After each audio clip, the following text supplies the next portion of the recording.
Doctor Arvind బాబు గారికి, అదేవిధంగా రాష్ట్ర కార్యవర్గంలో ఉన్న నాయకులకి, జిల్లా కార్యవర్గంలో ఉన్న నాయకులకి, అదేవిధంగా సోదరి మండలికి, అందరికీ, తెలుగుదేశం పార్టీ కార్యకర్తల అందరికీ, పార్టీ స్థాపించి 43 సంవత్సరాల క్రితం ఏ నినాదంతో మనం ముందుకెళ్ళాము అనే దాని మీద మనం ఆలోచిస్తే, ఆ రోజు ఉన్న పరిస్థితిని దృష్టిలో పెట్టుకొని మరి ఢిల్లీ పాలక వర్గం ఆందోళన ఏ విధంగా చూస్తుంది, మరి ఇక్కడ నాయకులు ఆ రోజు ఎన్టీ రామారావు గారు మాట్లాడిన మాట కుక్కమూతి పిందెలు. మరి అటువంటి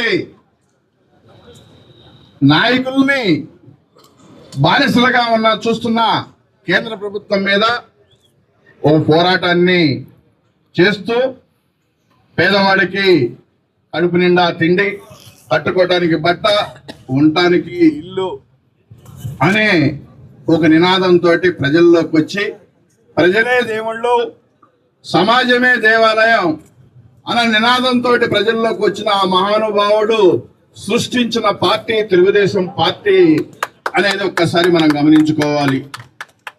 43 సంవత్సరాలు గడిచిపోయినాయి. 43 సంవత్సరాలు గడిచిపోతే 43 సంవత్సరాల క్రితం ఈ నినాదంతో వస్తే ఈరోజు అదే తెలుగుదేశం పార్టీ పాలన ఉండి P4 పథకం వరకు ఎదిగిందంటే, అంటే ప్రతి ఇంటిలోను, ప్రతి కుటుంబంలోనూ ఒక ఎంటర్ప్రైనర్ ని తీసుకురావాలనే ఒక ఉద్దేశంతో ఎదిగిందంటే తెలుగుదేశం పార్టీ నిబద్ధతను ఒకసారి మనం ఆలోచించుకోవాల్సిన పరిస్థితి. పేదవాడికి, చదువుకున్న వాడికి, అదేవిధంగా అన్ని సామాజిక వర్గాలకి సమన్యాయాన్ని ఇస్తూ ఈ రాష్ట్రాన్ని తెలుగువాడు అంటే ఒకటే కులం, ఒకటే మతం, అదే తెలుగుదేశం అనే నినాదంతో ముందుకెళ్ళి మరి ఈరోజు P4 పథకం దాకా ఎదిగింది అంటే ఒక్కసారి మనం గమనించుకోవాల్సిన పరిస్థితి. ఆ రోజు పెన్షన్స్ ని మరి 30 రూపాయలతోటి స్టార్ట్ చేస్తే ఈరోజు 4,000 వరకు మనం 43 సంవత్సరాల్లో మనం వెళ్ళాం.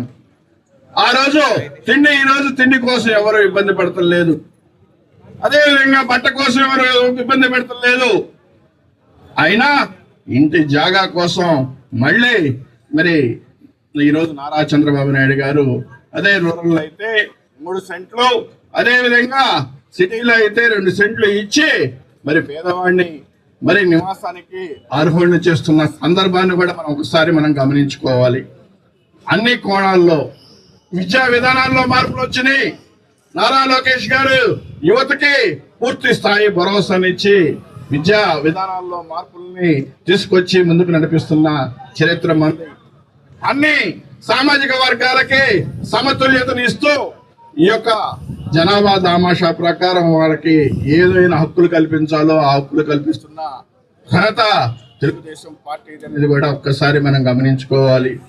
ఈరోజు ఆ రోజు మరి తెలుగుదేశం పార్టీకి అండగా నుంచున్న మరి దళిత వర్గాల్ని పూర్తి స్థాయిలో ఈరోజు పొలాలను తీసుకురావడం కోసం 40 సంవత్సరాలు పట్టింది అనేది కూడా ఒక్కసారి మనం గమనించుకోవాల్సిన పరిస్థితి.